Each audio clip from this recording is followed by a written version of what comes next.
আসলে আজকে যে এই তল্লাশিটা হচ্ছে এটা আমাদের পুলিশ এবং সেনাবাহিনীর যৌথ তল্লাশি হচ্ছে।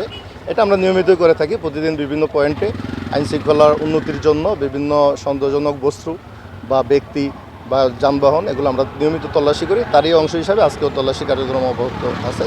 আমরা সবাই বিশেষ করে এই সিএনজি, মোটরসাইকেল এবং প্রাইভেট কার, মাইক্রো এই সমস্ত শ্রেণীর গাড়িগুলোকে বেশি প্রাধান্য দিচ্ছি আর কি। এই ধরনের গাড়িগুলোতে সাধারণত নাশকতা হয়ে থাকে, এর ভিত্তিতেই আমরা এই তল্লাশি।